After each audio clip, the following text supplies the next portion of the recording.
The peasants in early 20th century Russia were tired. They were tired of being hungry, tired of a barren existence, and tired of Tsarist rule.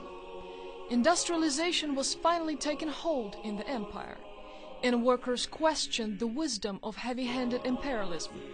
Tsar Nicholas II was simply out of touch with the people. And the Russian Orthodox Church, with its wealth and influence, was believed to be allied with nobility. New ideas of governance and religion surfaced. When Protestant practices migrated to Russia, the fresh approach to spirituality appealed to many in the working class.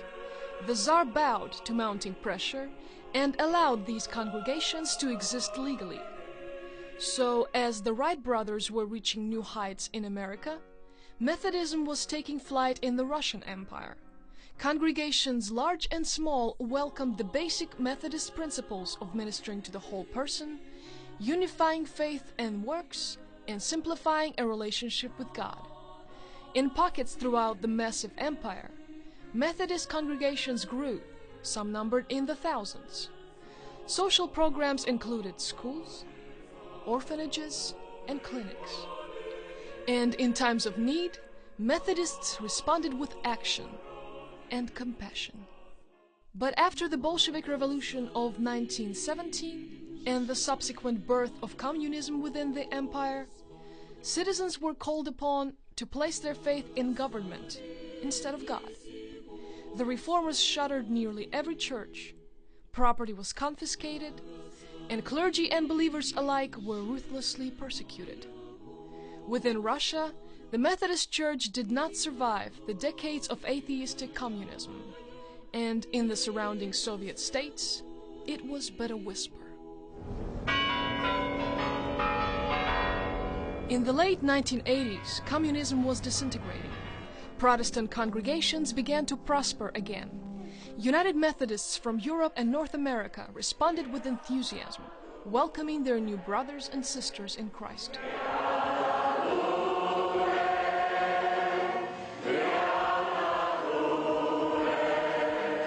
There were people who had been told for so long time that religion is dead, religion is not for smart people.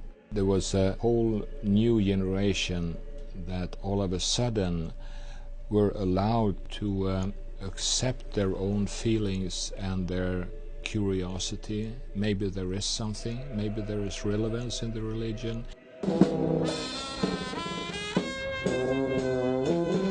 But today, in an ambitious society, the mood has changed, and self-indulgence seldom leaves room for religion. Money is everything. In that vacuum of values that got lost after the fall of the Soviet Union led to an attitude where you find that many people are much more materialistic even than in Western countries, and in a very undiluted way.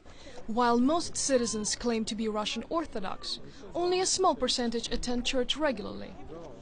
Other Christian denominations are commonly considered to be cults.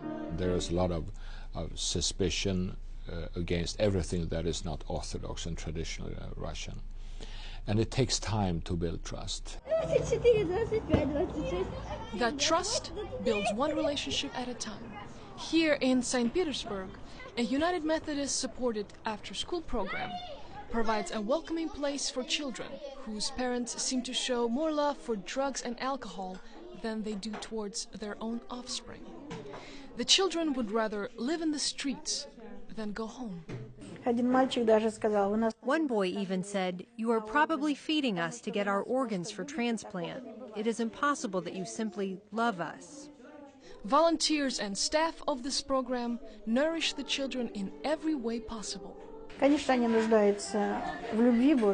These children need more than anything God's love. They need assurance that they are loved. In spite of all the troubles, they have a future.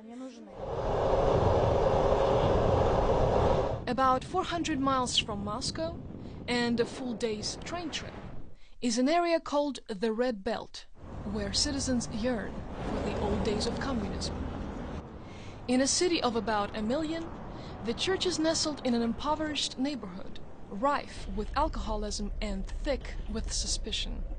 Very often they say they don't want to come to our church. They say that we are a sect and cult and things like this, and just prejudice.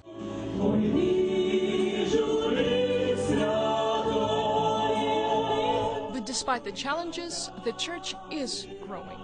Housed in an old automobile factory, there are plans to renovate the gymnasium into worship and community space. The congregation counts on the help of United Methodist partners. Working together, especially when teams of volunteers come here, it's so happy to work together, to know each other. The United Methodist churches here will likely never look as grand as Russian Orthodox architecture.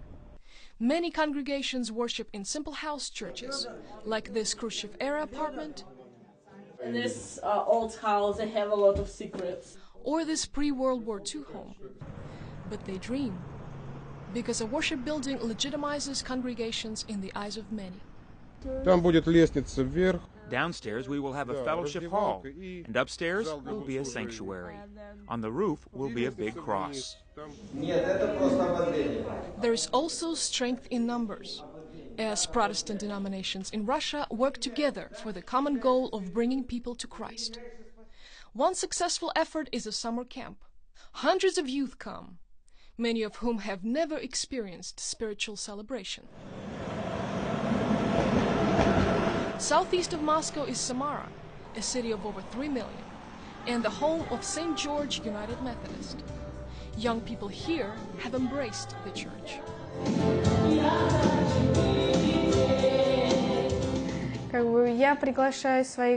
I invite my friends, and they invite their friends. The church is growing in front of my eyes. The church has reached out to the vulnerable. This is a society where public drunkenness is as common a sight as Soviet symbolism. Drug use is escalating too. At this church-supported rehabilitation program, residents learn to live a clean life. Many of them, when they come to the center and tell about themselves, say that they have never handled anything heavier than a syringe.